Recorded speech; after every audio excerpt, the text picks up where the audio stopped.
Hi everyone, welcome to Vijaya Sadhana coaching centre. నా పేరు Shankar Reddy, Indian society faculty. ఈరోజు నిర్వహించినటువంటి ఈ యొక్క గ్రాండ్ టెస్ట్ ఎగ్జామ్లో 61 to 90 వరకు ఈ సోషియాలజీ క్వశ్చన్స్ ఇవ్వడం జరిగింది. వాటికి సంబంధించినటువంటి కీ అండ్ ఎక్స్ప్లెనేషన్ గురించి చూద్దాం. ఓకే, 61 క్వశ్చన్ వచ్చేసి జాతి అనేటటువంటి పదము దేనిని సూచిస్తుంది అని చెప్పి ఇవ్వడం జరిగింది.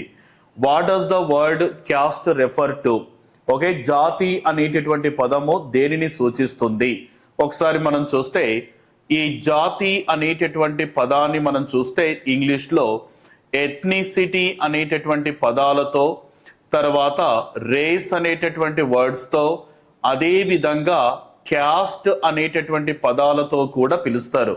మరి ఈ జాతి అనేటటువంటి పదాలకు సంబంధించిన అంశాల గురించి చూస్తే ఈ జాతి అనేటటువంటి పదము గిరిజన జాతులను సూచించడానికి ఎక్కువగా ఉపయోగపడుతుంది అని చెప్తారు.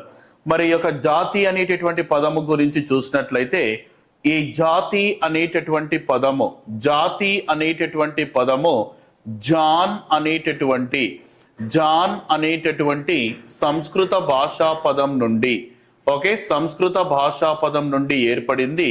సంస్కృత భాషలో జాన్ అంటే అర్థం ఏంటిది సార్ అంటే పుట్టుక అనేటటువంటి మీనింగ్ అనేది వస్తుంది.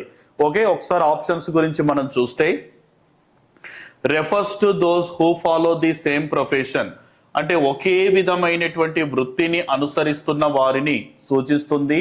అంటే జాతి అనేటటువంటి పదము సేమ్ ప్రొఫెషన్ గురించి తెలియజేస్తుందా?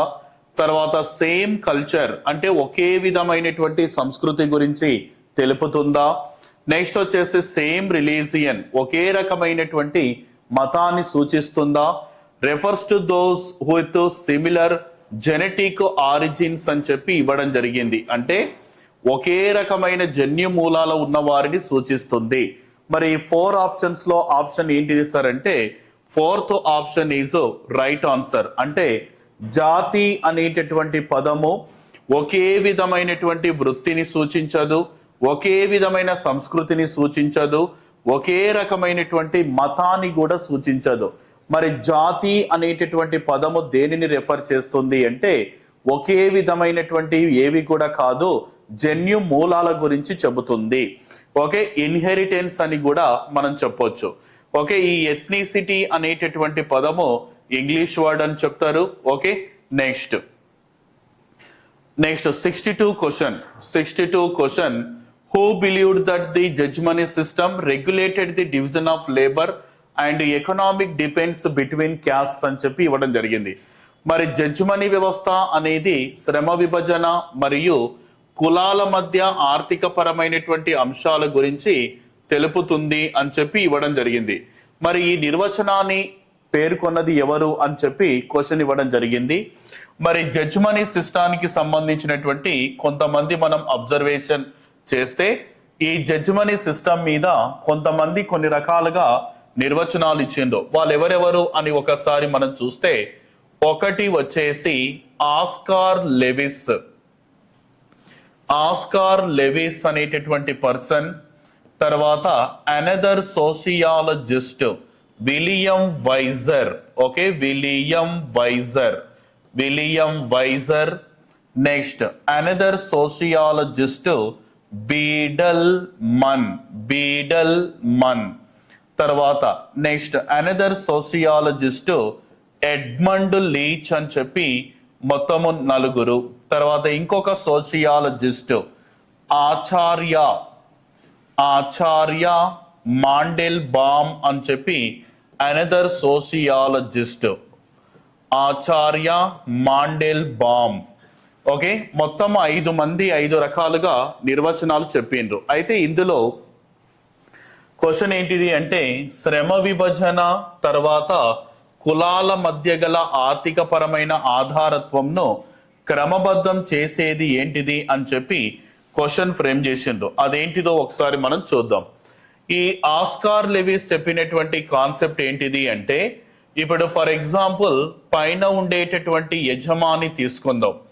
పైన ఉన్నటువంటి యజమాని తర్వాత క్రింద ఉండేటటువంటి సేవకుడు. క్రింద ఉండేటటువంటి సేవకుడు అంటే ఒక కుల సముదాయం మరొక కుల సముదాయం దగ్గరకు వెళ్ళి పనిచేస్తే అదే జడ్జ్మనీ సిస్టమ్ అంటారని ఎవరు చెప్పిండ్రు అంటే ఆస్కార్ లెవిస్ అనే పర్సన్ చెప్పడం జరిగింది.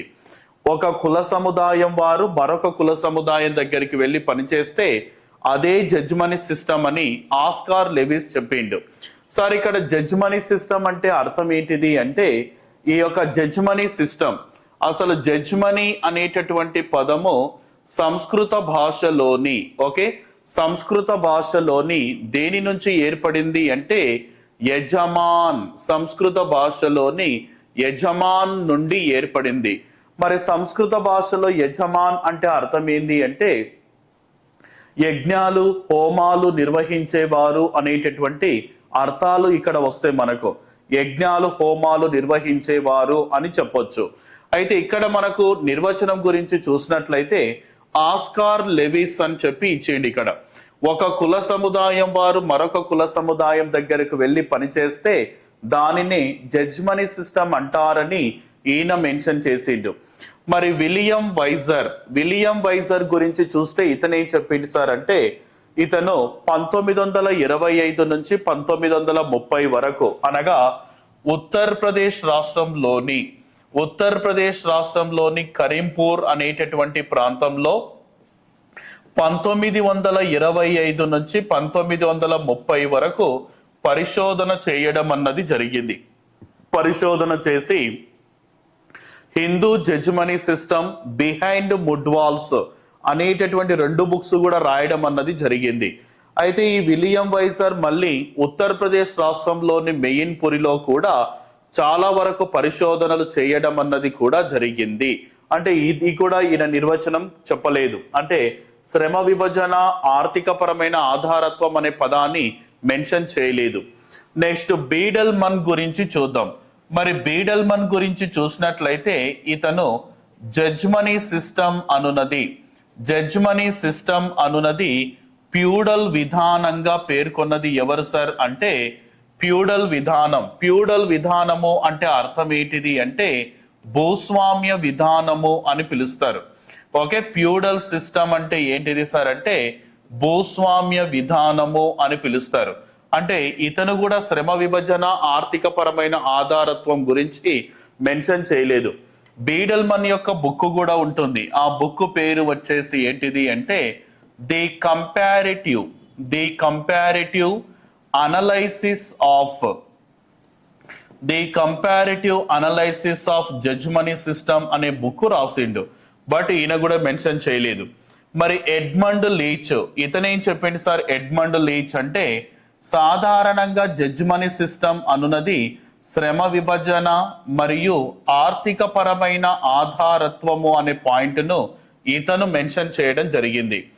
ఆచార్య మాండెల్ బామ్ జడ్జ్మనీ సిస్టానికి సంబంధించినటువంటి ప్రధాన కారణాల గురించి ఇతను మెన్షన్ చేయడం జరిగింది. అంటే ఓవరాల్ గా మనం చూస్తే శ్రమ విభజన ఆర్థిక పరమైన ఆధారత్వం మరి ఈ యొక్క నిర్వచనాలలో ఎవరు మనకు మెన్షన్ చేసిండ్రు సార్ అంటే లీచ్ అని గుర్తుపెట్టుకోవాలి. Third option is right answer అని చెప్తారు. Third option is right. Next 63 question 63 bit which of the following is the correct sequence according to Morgan's family evolutionary sequence అని చెప్పి ఇవ్వడం జరిగింది. కుటుంబ పరిణామ క్రమానికి సంబంధించి మోర్గాన్ అనేటటువంటి వ్యక్తి ప్రకారము క్రింది వాటిలో సరియైన క్రమం ఏంటిది ఒకసారి చూస్తే ఈ మోర్గాన్ అనేటటువంటి ఒక సోషియాలజిస్టు ది ఏన్షియంట్ సొసైటీ అనేటటువంటి గ్రంథంలో దీని గురించి మెన్షన్ చేయడం అన్నది జరిగింది. ది ఏన్షియంట్ సొసైటీ అనేటటువంటి గ్రంథంలో మెన్షన్ చేసిండు. మరి ఈ యొక్క ఏన్షియంట్ సొసైటీ అనేటటువంటి బుక్ ఎప్పుడు వచ్చింది సార్ అంటే 1877 అని గుర్తుపెట్టుకోవాలి.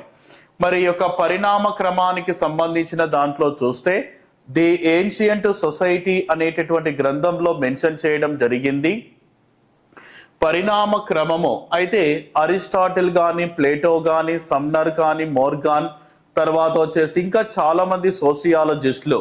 అయితే ఈయనను వచ్చి నిర్వచనం అడిగింది, సార్ ఇక్కడ భారతీయ సామాజిక వ్యవస్థలో ఒక కుటుంబం అనేది ఏ విధంగా ఫార్మేషన్ జరిగింది అని చూస్తే, భారతీయ సామాజిక వ్యవస్థలో 19వ శతాబ్దం కంటే ముందు ఈ కుటుంబానికి సంబంధించినటువంటి ఆనవాలు తక్కువగా ఉన్నాయి.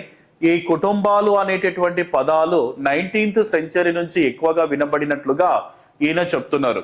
ఈ మోర్గాన్ కుటుంబం ఎలా ఏర్పడిందని క్వశ్చన్ అడిగితే ఈయన చెప్పిన కాన్సెప్ట్ ఏంది అంటే, భారతీయ సామాజిక వ్యవస్థలో లేదా భారతీయ భూభాగంపై ఒక స్త్రీ పురుషులు ఇద్దరు కూడా ఏర్పడడం జరిగింది. వాళ్ళిద్దరి మధ్యలో ఉండేటటువంటి ఒక సాన్నిహిత్యము లైంగిక సంబంధాలకు దారి తీయడం జరిగింది. వాళ్ళ ద్వారా పిల్లలు పుట్టిండ్రు. పిల్లలు, అమ్మ, నాన్న, తల్లిదండ్రులు వీళ్ళంతా కలిసిమెలిసి ఉంటే ఆ రకంగా ఫ్యామిలీ అనేది ఏర్పడి ఉంటుంది అని ఈ యొక్క మోర్గాన్ అభిప్రాయం వ్యక్తం చేయడం అన్నది జరిగింది. ఓకే, నెక్స్ట్ మరి ఇతని గురించి ఒకసారి మనం చూస్తే, మోనోగామస్ ఫ్యామిలీ, తర్వాత consanguineous family, punaluan family and syndyasmian family. Okay, అంటే వరుస క్రమం చూస్తే ఏక వివాహ కుటుంబం, ఏక రక్త కుటుంబం, పులియస్, తర్వాత సిండయాస్మియస్ కాదు. Next punaluan family, syndyasmian family and consanguineous family, patriarchal family, monogamous family, punaluan కుటుంబం, సిండయాస్మియస్ అండ్ ఏకరక్త పితృస్వామ్య కుటుంబం, ఏక వివాహం కుటుంబం కూడా కాదు. నెక్స్ట్ థర్డ్ ఆప్షన్ వచ్చేసి ఏంటిది అంటే consanguineous family and punaluan family, సియా family, patriarchal family, monogamous family, ఏకరక్త కుటుంబం, పునలియస్, సియా కుటుంబం, పితృస్వామ్య కుటుంబం, లాస్ట్ కు ఏక వివాహ కుటుంబం. అంటే ఏ సార్ వరుస క్రమంలో చూస్తే third option is right answer. Next 64th bit, only one women in which tribe it is customary to marry some brothers. ఒకే స్త్రీ కొంతమంది అన్నదమ్ములకు భార్య కావడము ఏ తెగలో ఉంది అని చెప్పి ఇవ్వడం జరిగింది. మరి ఇందులో చూసినట్లయితే మనకు డైరెక్ట్ బిట్ తోడా తెగ అని చెప్తారు. ఎట్లా సార్ అంటే నీలగిరి కొండ ప్రాంతాల్లో నివసించేటటువంటి నీలగిరి కొండ ప్రాంతాల్లో నివసించేటటువంటి ఒక ట్రైబ్ ఏంటి సార్ అంటే తోడా అనేటటువంటి ట్రైబ్ గుర్తుపెట్టుకోవాలి. ఓకే, నీలగిరి కొండ ప్రాంతాల్లో నివసించేటటువంటి ట్రైబ్ వచ్చేసి ఏంటిది అంటే తోడా ట్రైబ్. మరి ఈ యొక్క ట్రైబ్ యొక్క మెయిన్ కాన్సెప్ట్స్ ఏంటివి అంటే వీళ్ళు ఒక ఉత్సవాన్ని కూడా జరుపుతారు. ఆ ఉత్సవం పేరు ఏంటిది సార్ అంటే ధనుర్బానోత్సవం అని గుర్తుపెట్టుకోవాలి. ఓకే, ధనుర్బానోత్సవం లేదా విల్లంబుల పండుగ అని కూడా పిలుస్తారు. పుట్టిన తర్వాత తన బిడ్డలను సమాజానికి పరిచయం చేయడం కోసం ఏర్పాటు చేసుకున్న ఒక రకమైనటువంటి పండుగనే విల్లంబుల పండుగ అని చెప్తారు. మరి నీలగిరి కొండ ప్రాంతాల్లో నివసించేటటువంటి తోడా తెగ, దీనినే మనము ధనుర్బానోత్సవం అని కూడా పిలుస్తారు. ఓకే, ధనుర్బానోత్సవం. అయితే ఈ యొక్క నీలగిరి కొండ ప్రాంతాల్లో నివసించే తోడా తెగలో చూస్తే, ఇప్పుడు ఫర్ ఎగ్జాంపుల్ తోడా తెగలో 8 మంది అన్నదమ్ములు ఉన్నారు అనుకుందాం. ఈ 8 మంది అన్నదమ్ముల్లో పెద్దవాడు వచ్చేసి అన్న ఏం చేస్తుంది సార్ అంటేనేమో మ్యారేజ్ చేసుకోవడం జరిగింది. అన్న మ్యారేజ్ చేసుకుంటే వచ్చినటువంటి ఆమెను వదిన అని చెప్తారు. అంటే మిగిలిన 7 తమ్ముళ్ళు, ఈ 7 తమ్ముళ్ళు కూడా అన్న భార్యను ఏమని చెప్పాలి? వదిన అనేటటువంటి పదాలతోనే ఉచ్చరించాలి. కానీ ఈ 7 తమ్ముళ్ళు కూడా వదినతోన సెక్స్ లో పార్టిసిపేషన్ చేయడం అన్నది జరుగుతుంది. అంటే అన్నదమ్ములందరికీ కూడా భార్య ఎవరు సార్ అంటే ఆమె. అంటే అన్నదమ్ములందరినీ కూడా భర్తగా స్వీకరించడం అన్నది జరుగుతుంది. ఒకే స్త్రీ కానీ అన్నదమ్ములందరికీ కూడా భార్య అవుతుంది. ఏ గిరిజన తెగలో ఈ సిస్టమ్ ఉంటుంది అంటే నీలగిరి కొండ ప్రాంతాల్లో నివసించేటటువంటి తోడా అనే గిరిజన తెగల్లో ఈ సిస్టమ్ అనేది ఉంటది. Okay, next 65th bit, fixed the name వధూధనం ఇన్స్టెడ్ ఆఫ్ ఓలీ హూ అనేటటువంటి కాన్సెప్ట్ ఇచ్చింది. ఇక్కడ ఓలీకి బదులుగా వధూధనం అనే పేరును ఖాయం చేసినది ఎవరు అని చెప్పి ఇచ్చిండు. ఇక్కడ ఓలీ అంటే అర్థం ఏంది అంటేనేమో మనము కన్యాశుల్కము అనేది కాకుండా అలాంటి టైప్ ఆఫ్ మ్యారేజ్ అంటే ఒకటి కన్యాశుల్కము అని కూడా చెప్తారు. ఎలా సార్? ఓలికి బదులుగా అంటే ఇప్పుడు అబ్బాయి తర్వాత వచ్చేసి అమ్మాయి. ఇప్పుడు చూసినట్లయితే అబ్బాయి ఏం చేసింది సార్ అంటే అమ్మాయికి డబ్బులు ఇచ్చి మరి వివాహం చేసుకోవడం జరిగింది. అంటే కన్యాశుల్కం చెల్లించి డబ్బులు అంటే డబ్బులు ఇచ్చి మరి వివాహం చేసుకోవడం అన్నది జరిగింది. వివాహం చేసుకున్న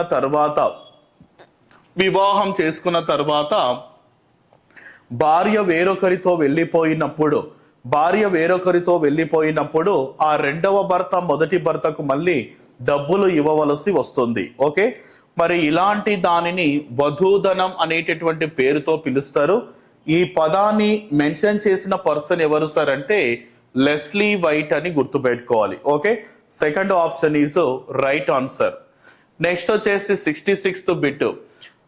okay, to get divorce among Muslims అని చెప్పి ఇవ్వడం జరిగింది. ముస్లింలో విడాకులు పొందేటటువంటి విధానం ఏంటిది అని చూస్తే ఓకే ఇస్లాం.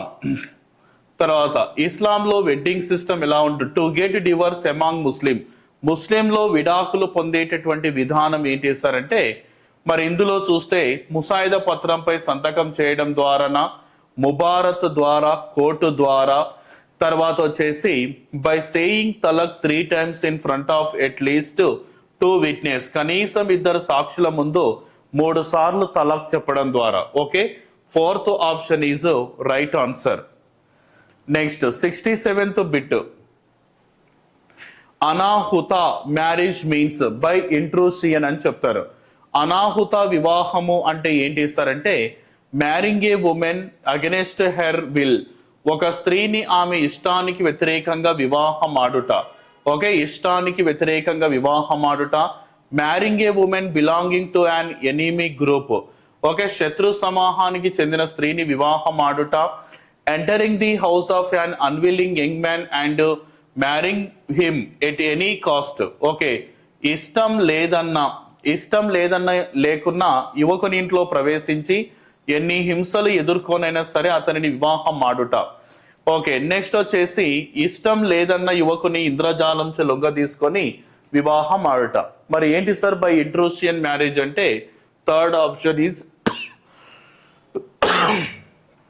Right answer. ఓకే, ఇష్టం లేకున్నా ఆమె ఇంట్లో ప్రవేశించి ఎన్ని హింసలు ఎదుర్కొనైనా సరే అతన్ని వివాహం చేసుకోవడం అన్నది జరుగుతుంది. Next 68th question. Which society gives high priority to exchange marriage and kills the second child if 2 sons or 2 daughters are born in a రో?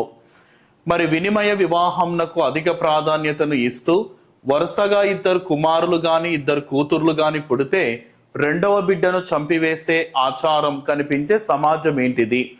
ఓకే, చూస్తే మరి ఇక్కడ మనకు వినిమయ వివాహం అంటే ఏందో ఫస్ట్ తెలుసుకోవాలి. ఓకే, వినిమయ వివాహాన్ని ఎక్స్చేంజ్ మ్యారేజ్ అని కూడా పిలుస్తారు. ఈ వినిమయ వివాహము అంటే ఏంటి సార్ అంటే అబ్బాయి అమ్మాయి పెళ్లి చేసుకున్నారు అంటే ఒక జంట అంటే ఒక వివాహం అయిపోయింది. ఆఫ్టర్ దట్ వెంటనే మళ్ళీ ఏం చేస్తారంటే ఈ అబ్బాయికి సంబంధించినటువంటి చెల్లి కానీ అక్క, అమ్మాయికి సంబంధించినటువంటి అన్న లేదా తమ్ముడు అయితే ఇప్పుడు వీళ్ళ మధ్యలో కూడా వివాహం అనేది జరుగుతుంది. అంటే ఒకేసారి ఎన్ని పెళ్లిళ్ళు జరుగుతాయి సార్ అంటే 2 పెళ్లిళ్ళు జరుగుతాయి. దీనిని మనము వినిమయ వివాహం కింద చెప్తారు. మరి ఇక్కడ ఏ గిరిజన తెగలో ఈ సిస్టమ్ అనేది ఉంటుంది సార్ అంటే వినిమయ వివాహానికి ఎక్కువగా ప్రాధాన్యతను ఇస్తూ వరుసగా కొడుకులు పుట్టినా వరుసగా కూతుర్లు పుట్టినా రెండవ పిల్లవాడిని ఏం చేస్తారు సార్ అంటే చంపివేయడం జరుగుతుంది.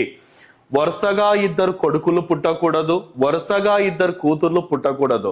పుట్టినచో రెండవ వ్యక్తిని చంపివేస్తారు.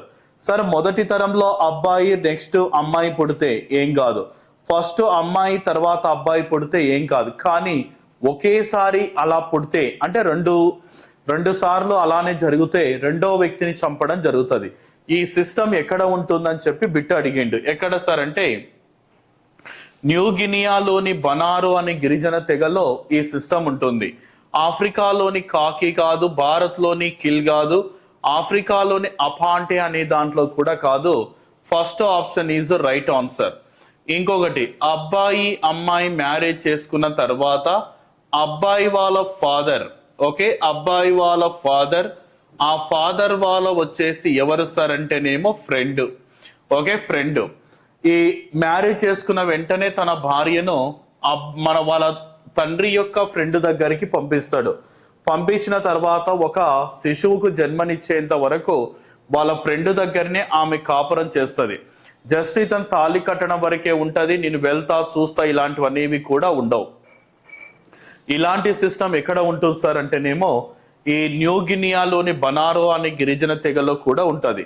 వాళ్ళ ఫ్రెండ్ ద్వారా, అంటే వాళ్ళ నాన్న ఫ్రెండ్ ద్వారా ఒక శిశువుకు సంతానం పుట్టేంత వరకు కూడా అతనితోనే గడపవలసి వస్తుంది. Okay, next 69th bit. Okay, 69th. What is the name of the festival held for the social recognition of unborn children among the Todas living in the Nilgiri hills?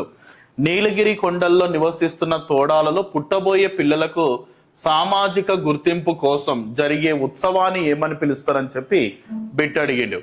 Okay, ghost marriages, తర్వాత వచ్చేసి monogamy, festival of bows and polygamy. ఏది sir అంటే ధనుర్భానోత్సవం, అంటే విల్లంబుల ఉత్సవము అని కూడా పిలవడం జరుగుతుంది. Okay, ధనుర్భానోత్సవం అనేటటువంటి కార్యక్రమం ద్వారా పిల్లవానికి ఆ విధంగా సామాజిక గుర్తింపునివ్వడం జరుగుతుంది. Next another question 70.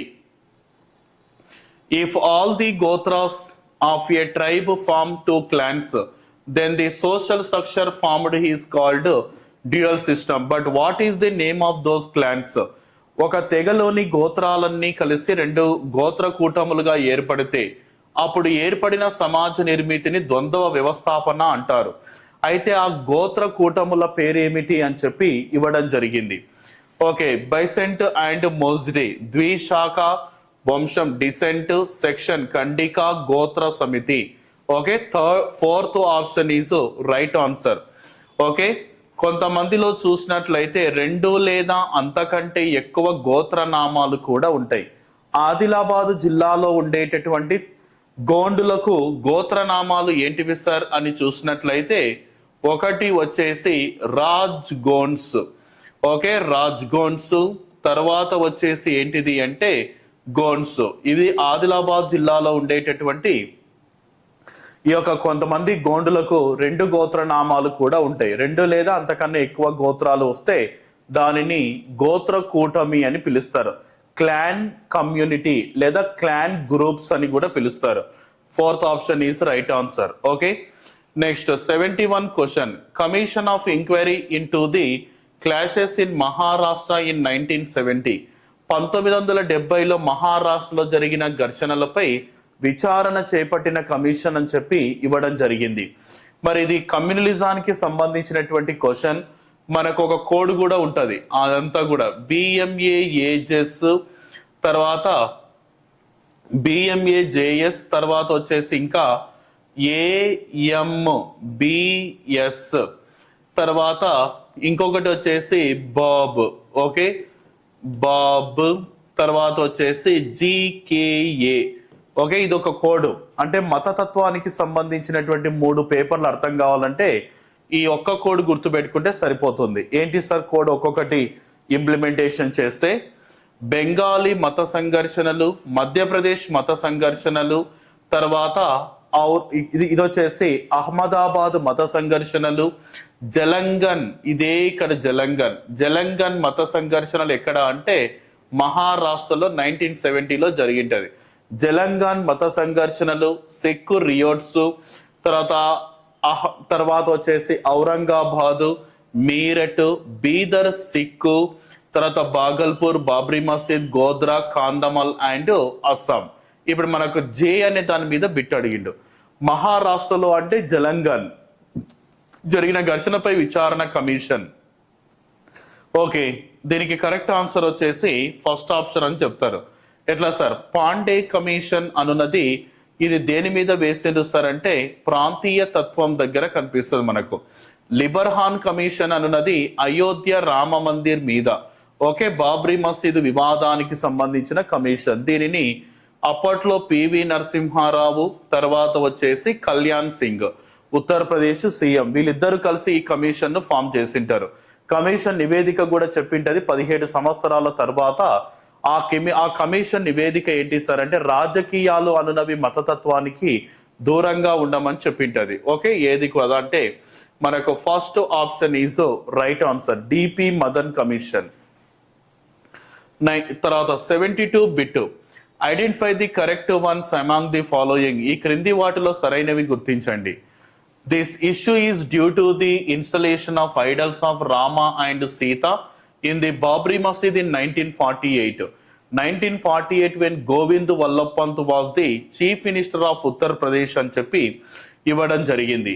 Okay, next అప్పట్లో మరి గోవింద్ వల్లభ్ పంత్ ఉత్తరప్రదేశ్ సీఎం గా ఉన్నప్పుడు ఈయన బాబ్రీ మసీదులో రామసీత విగ్రహాలను పెట్టిండు. కరెక్ట్ ఆప్షన్ మీర్ బాంకి built Babri Masjid in Ayodhya in the area known as Rama Janmabhoomi as a symbol of Babar. అయోధ్యలో బాబర్ కు చిహ్నంగా దీనిని ఇవ్వడం జరిగింది. Okay, on December 6th 1992 RSS karseva demolished Babri Masjid, సేవకులు బాబ్రీ మసీదును కూల్చివేశారని చెప్పి ఇవ్వడం జరిగింది. Okay, second option is right answer, అన్ని కూడా కరెక్టే.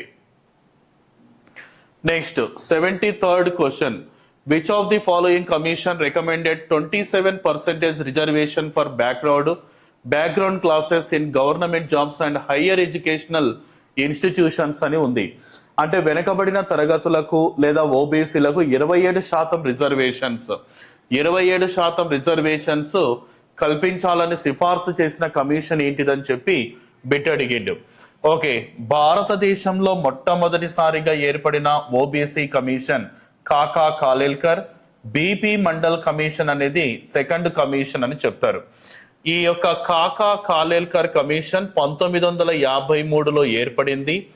1955లో నివేదికను ఇచ్చింది. భారతదేశంలో మొత్తం 2399 వాళ్ళు ఓబీసీ కులాలు ఉన్నట్లుగా మెన్షన్ చేసింది. అందులో 838కి పైగా మొత్తము ఎంబీసీలుగా ఉన్నట్లుగా కూడా చెప్పింది. మోస్ట్ బ్యాక్వర్డ్ క్లాసెస్ అని చెప్తారు. మండల్ కమిషన్ ఎప్పుడు వచ్చారంటే 1978లో మండల్ కమిషన్, 1980లో నివేదికను సమర్పించడం జరిగింది. ఓకే, 1980లో నివేదికను సమర్పించడం జరిగింది. ఈ నివేదికకు సంబంధించినటువంటి అంశం చూస్తే మొత్తము 27% వరకు రిజర్వేషన్స్ ఇవ్వాలని, భారతదేశంలో మొత్తము 52% వరకు ఓబీసీలు ఉన్నట్లుగా కూడా పేర్కొనడం జరిగింది. 52% వరకు రిజర్వేషన్స్ ఇవ్వాలని, అంటే 52% వరకు భారతదేశంలో ఓబీసీలు ఉన్నారు, 27% వాళ్ళకు రిజర్వేషన్స్ ఇవ్వమని చెప్పింది. అయితే 1990వ సంవత్సరంలో విపి సింగ్ గవర్నమెంట్, ఓకేనా, విపి సింగ్ గవర్నమెంట్ ఏం చేసింది సార్ అంటే ఆ 27% రిజర్వేషన్స్ కు ఆమోదం తెలపడం అన్నది కూడా జరిగింది. మరి ఇందులో 27% అన్న వెంటనే మనకు గుర్తు రావాల్సింది ఏంటిది? Second BP mandal commission. ఈ అనంతరామన్ కమిషన్ వచ్చేసి ఆంధ్రప్రదేశ్ లో కాపులను బీసీలో చేర్చాలని స్టేట్ గవర్నమెంట్ ఏర్పాటు చేసిన కమిషన్. మురళీధరరావు కమిషన్ వచ్చేసి ఇంకొక దగ్గర మనకు వస్తాడు, ఓకేనా, అగ్రికల్చర్ దాంట్లో. మనకు second option is right answer. Next 74th bit, punishment under POCSO Act 2012 is as follows. As amendment in 2019 POCSO Act 2012 ప్రకారం శిక్షలు ఈ క్రింది విధంగా ఉంటాయి. 2019లో సవరణ ప్రకారం aggravated sexual assault not less than 5 years up to 7 years and fine. తీవ్రమైన లైంగిక దాడి 5 సంవత్సరాలకు తగ్గకుండా 7 సంవత్సరాల వరకు మరియు జరిమానా. Sexual abuse children punishment up to 3 years and fine, 3 సంవత్సరాల జైలు శిక్ష మరియు జరిమానా. Child use for blue images 5 years and fine for the first time and minimum 7 years and fine for subsequent offences. బాలలను నీలి చిత్రాలకు వాడితే మొదటిసారి అయితే 5 సంవత్సరాలు, రెండవసారి అయితే 7 సంవత్సరాలు, మరి జరిమానా కూడా విధిస్తారు. మరియు okay, third option is right answer, POCSO act. Next వచ్చేసి 75th bit. Okay, which union territory has the highest incident of violence against women? Okay, ఏ కేంద్ర పాలిత ప్రాంతం నందు మహిళలపై హింసాత్మక సంఘటనలు అధికంగా జరుగుతున్నవి అంటే పాండిచ్చేరి, లక్షద్వీప్, చండీగఢ్, ఢిల్లీ. మరి అంటే ప్రపంచంలో తీసుకుందాం. ప్రపంచంలో తీసుకుంటే ప్రపంచంలో అత్యధికంగా మానభంగాలు జరుగుతున్న దేశాల్లో ఇండియా వచ్చేసి, భారత్ ఎన్నో పొజిషన్ లో ఉంది అంటే ఫస్ట్ పొజిషన్ లో ఉంది. అత్యధికంగా హింసాత్మక సంఘటనలు జరుగుతున్న రాష్ట్రాల జాబితా తీసుకుంటే మనకు ఉత్తరప్రదేశ్ ఇవన్నీ కనిపిస్తాయి. కేంద్ర పాలిత ప్రాంతము అన్నప్పుడు ఏంటిది సార్ అంటే ఢిల్లీ అని గుర్తుపెట్టుకోవాలి. అందుకే రీసెంట్ గా సెంట్రల్ గవర్నమెంట్ ఢిల్లీ మహిళల కోసము ఒక యాప్ ను కూడా క్రియేట్ చేయడం జరిగింది. ఢిల్లీ లోకల్ పోలీసులు మహిళల రక్షణ భద్రతను దృష్టిలో పెట్టుకొని హిమ్మత్ అనేటటువంటి ఒక యాప్ ను క్రియేట్ చేసిండ్రు. ఢిల్లీలో మహిళలకు సంబంధించి ఒక లైసెన్స్ తో కూడినటువంటి గన్ను కూడా ఇస్తారు. ఆ గన్ను పేరు ఏంటిది సార్ అంటే నిర్భసన్ అని గుర్తుపెట్టుకోవాలి. ఓకే, రైల్వే వారు కూడా ఒక యాప్ ను క్రియేట్ చేసిండ్రు. ఓకే, దక్షిణ మధ్య రైల్వే, ఆగ్నేయ రైల్వే వారు ఆర్ మిత్ర అనేటటువంటి ఒక యాప్ ను కూడా క్రియేట్ చేయడం జరిగింది. ఓకే, ఒక యాప్ ను క్రియేట్ చేసిండ్రు ఆర్ మిత్ర. ఆర్ మీన్స్ ఏంటిది అంటే రైల్వే అని గుర్తుపెట్టుకోవాలి. ఓకే, ప్రపంచంలో అత్యధికంగా మానభంగాలు జరుగుతున్న దేశాల్లో ఇండియా ఫస్ట్ పొజిషన్ ఉంది. ఇండియాలో ఏది సార్ కేంద్ర పాలిత ప్రాంతము అంటే Delhi. Okay, fourth option is right answer. Next 76th, which state in India has the highest number of child labours? భారతదేశం నందు ఏ రాష్ట్రంలో బాల కార్మికులు అధిక సంఖ్యలో ఉన్నారు?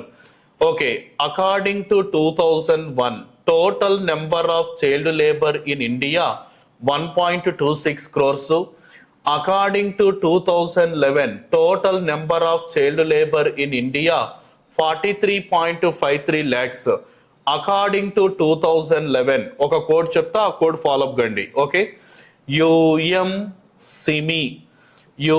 సిమి డిచా లడా. ఓకే, ఈ కోడ్ ఒక్కటి గుర్తుపెట్టుకుంటే సరిపోతుంది. ఓకేనా, ఏంటి సార్ అంటే ఇక్కడ ఈ క్వశ్చన్ కు సంబంధించినటువంటి కోడ్. ఓకే, 2011 జనాభా లెక్కల ప్రకారం చూస్తే బాల కార్మికులు అధికంగా ఉన్నటువంటి ప్రాంతాలు ఒకసారి చూస్తే ఫస్ట్ హైయెస్ట్ చైల్డ్ లేబర్ అన్నప్పుడు Uttar Pradesh, second position Maharashtra, lowest అన్నప్పుడు సిక్కిం, తర్వాత వచ్చేసి మిజోరం, హైయెస్ట్ యూనియన్ టెరిటరీ తీసుకుంటే ఢిల్లీ, సెకండ్ పొజిషన్ చండీగఢ్, తర్వాత హైయెస్ట్ యూటీ తీసుకుంటే లక్షద్వీపులు, తర్వాత వచ్చేసి తక్కువగా. ఓకే, తక్కువగా ఎక్కడ సార్ అంటే లక్షద్వీపుల్లో తక్కువగా ఉన్నారు, తర్వాత డామన్ డయ్యూలో కూడా తక్కువగా ఉన్నారన్న పాయింట్ గుర్తుపెట్టుకోవాలి. According to 2011 highest child labour system చూసినట్లయితే ఉత్తరప్రదేశ్, మహారాష్ట్ర, తక్కువగా సిక్కిం, మిజోరం, కేంద్ర పాలిత పరంగా చూస్తే ఎక్కువగా ఢిల్లీ, చండీగఢ్, తక్కువగా లక్షద్వీపులు, డామన్ డయ్యూ. మరి ఇక్కడ యూ అంటున్నా, యూ మీన్స్ ఏంటి? Uttar Pradesh. Okay, first option is right answer. Next 77th bit, SNDT specially for imparting higher education to women, who founded women's university in Pune? మహిళలకు ఉన్నత విద్యను అందించడం కోసం ప్రత్యేకంగా మహిళా విశ్వవిద్యాలయాన్ని పూణేలో స్థాపించిన వ్యక్తి ఎవరు అని చెప్పి ఇచ్చిండు. ఈశ్వరచంద్ర విద్యాసాగర్, దయానంద, బాలగంగాధర్ తిలక్. ఆప్షన్ వచ్చేసి fourth option is right, Maharshi Karvy. Next another question 78th, mark the correct once among the following. క్రింది వాటిలో సరైన గుర్తించండి. Regionalism started in India during 1950 to 60. ప్రాంతీయతత్వం అనేది భారతదేశంలో 1950 to 60 మధ్యలో ప్రారంభమైంది. Okay, first option is right. In 1971 the Union government enacted the North Eastern State Reorganization Act. 1971లో కేంద్ర ప్రభుత్వం north east states reorganisation act ని రూపొందించింది. Correct. Article 356 used by the central government to control the states. కేంద్ర ప్రభుత్వం రాష్ట్రాలను నియంత్రించే క్రమంలో ఉపయోగించే అధికరణ 356. Okay, ABCR correct. Third option is right answer. 79th bit. క్రింది వాక్యాలను పరిశీలించండి. Consider the following statements. Disability comes under article 21 of the constitution of India. వైకల్యం భారత రాజ్యాంగంలోని ఆర్టికల్ 21 క్రిందకు వస్తుంది. Okay, 21 correct. ఇప్పుడు for example persons with disability act ఉంది కదా, 7 ఫస్ట్ లో గుర్తించిండ్రు. తర్వాత అకార్డింగ్ టు 2016 లో చూస్తే 14 + 7 = 21 అని గుర్తుపెట్టుకోవాలి. Article 23 prohibits human trafficking, other forms of forced labour, begging. Article 23 ఏం చెప్తుందంటే ప్రొహిబిషన్ ఆఫ్ ది చైల్డ్, ఇక్కడ వెట్టి చాకరీ system and bonded labour system, also human trafficking కూడా. Both 1 and 2 all correct. Okay, third option is right answer. Next, 80 question. This article of the Constitution of India describes the rules, regulations and hierarchy to be followed for reorganizing a caste, race or social groups as a tribe. ఒక కులాన్ని గాని జాతిని గాని సామాజిక సమూహాన్ని గాని గిరిజన తెగగా గుర్తించడానికి పాటించాల్సిన నియమ నిబంధనలు భారత రాజ్యాంగంలోని ఏ ఆర్టికల్ కు సంబంధించారంటే ఆర్టికల్ 342 అని చెప్పొచ్చు. Okay, third option is right. Next, 81. Which of the following commission recommended to the then state government to increase their reservation facility for backward classes for 25 to 44 in Andhra Pradesh? ఈ క్రింది వాటిలో ఏ commission Andhra Pradesh లో వెనకబడిన తరగతుల ప్రజలకు reservation సౌకర్యాన్ని 25 నుంచి 44% వరకు ఇవ్వాలని సూచించారంటే Havanur commission, Chinnappareddy Venkataswamy and Muralidhar Rao commission. Okay, fourth option is right answer. Fourth option. Okay, 25 to 44% వరకు ఇవ్వాలని చెప్పింది. Next, which articles of the Indian caste contribute to the protection of the rights of minorities? Bharat రాజ్యాంగంలోని ఏ ఆర్టికల్స్ మైనారిటీల హక్కుల పరిరక్షణకు దోహదం చేస్తున్నాయి? మరి ఏ ఆర్టికల్స్ సార్ అంటేనేమో థర్డ్ ఆర్టికల్ 25, 29, 30. ఓకే, ఇవన్నీ కూడా మైనారిటీ హక్కుల కోసం ఏర్పాటు చేసినవి. Next, another question, 83. How many types of disabilities are recognised under the rights of persons with disabilities act 1995? వికలాంగుల హక్కుల చట్టం 90 ప్రకారం ఎన్ని వాటిని గుర్తించారంటే టోటల్ నెంబర్ 7. ఓకే, 1995 ప్రకారం చూస్తే 7. అవి ఒకటి వచ్చేసి ఏంటిది సార్ అంటే మానసిక వైకల్యము, దృష్టి వైకల్యము, శ్రవణ వైకల్యము, తర్వాత బహుళ వైకల్యము, తర్వాత వచ్చేసి మనకు నాడీ వ్యవస్థ సక్రమంగా పనిచేయకపోవడం, అంటే ఇక్కడ మనకు నర్వస్ డిజార్డర్, తర్వాత వచ్చేసి కుష్టు ఆల్సో, తర్వాత చలనశీల వైకల్యం 1, 2, 3, 4, 5, 6, 7 మొత్తము 7. అంటే నాడీ సంబంధించిన అంటే అభ్యసన వైకల్యం అని చెప్తారు. 1995 ప్రకారం చూస్తే 7. అదే 2016 ప్రకారం అయితే 14, మొత్తము 21 అని గుర్తుపెట్టుకోవాలి. ఓకేనా, మొత్తము 21 అని చెప్తారు. మరి ఇందులో చూసినట్లయితే మనకు 7 అయితే minimum 40% above are notified identified for the disabilities. అంటే 40% కన్నా ఎక్కువ నోటిఫై అయితేనేమో వాళ్ళను డిజబిలిటీగా కన్వర్ట్ చేయడం అన్నది జరుగుతుంది. Okay, next 84th question. Stree Shakti Puraskars are named after designated women in the history of India mentioned below. Stree Shakti పురస్కారాలను ఈ క్రింద తెలుపబడిన భారత చరిత్రలో విశిష్టమైన మహిళల పేర్లతో ప్రదానం చేయడం అనేది జరుగుతుంది. భారతదేశంలో 6 మహిళల పేర్ల మీదుగా అవార్డ్స్ ఇస్తారు. ప్రతి సంవత్సరం ఎప్పుడు ఇస్తారు సార్ అంటే అంతర్జాతీయ మహిళల దినోత్సవం అయినటువంటి మార్చి 8వ తారీఖున అవార్డ్స్ ఇస్తారు. మరి వాళ్ళు ఎవరెవరు చూస్తే మనకు మొత్తము 6 పేర్లు. 6 ఎవరు సార్ అంటే ఒకటి వచ్చేసి రాణి రుద్రమదేవి అవార్డు, రుద్రమదేవి అవార్డు, తర్వాత వచ్చేసి కన్నగి అవార్డు, దేవి అహల్యాబాయి హోల్కర్ అవార్డు, తర్వాత మాతా జిజియాబాయి అవార్డు, తర్వాత రాణి గైడెన్లు అవార్డు, తర్వాత వచ్చేసి లక్ష్మీబాయ్. ఓకే, మొత్తము 6 పేర్ల మీదుగా ప్రతి సంవత్సరము అంతర్జాతీయ మహిళల దినోత్సవం అయినటువంటి మార్చి 8న ఇష్యూ చేయడం అన్నది జరుగుతుంది. మరొకసారి చూస్తే ఈ 6 ఎక్కడ ఉన్నావో గమనించాలి. రుద్రమదేవి, కన్నగి, జిజియాబాయి, లక్ష్మీబాయి. మనకు మహాశ్వేతాదేవి కాదు. తర్వాత మళ్ళీ సెకండ్ ఆప్షన్ లో కూడా ఈమె పేరుంది, తప్పు అవుతుంది. మహాశ్వేతాదేవి కూడా తప్పు అవుతుంది. ఇప్పుడు ఫోర్త్ ఆప్షన్ ఒకసారి చూస్తే దేవి అహల్యాబాయి హోల్కర్, కన్నగి, మాతా జిజియాబాయి, రాణి గైడెన్లు, తర్వాత రాణి లక్ష్మీబాయి, రాణి రుద్రమదేవి. అయితే రుద్రమదేవి అవార్డు మాత్రము స్త్రీ పురుషులు ఇద్దరికి కూడా ఇస్తారు. వాళ్ళ నాయకత్వంలో కానీ ధైర్య సాహసాలు ఏర్పాటు చేసినప్పుడు ఇస్తారు. Fourth option is right answer. Next 85th bit. Proposed the isolation theory, popularity noun has the national park theory.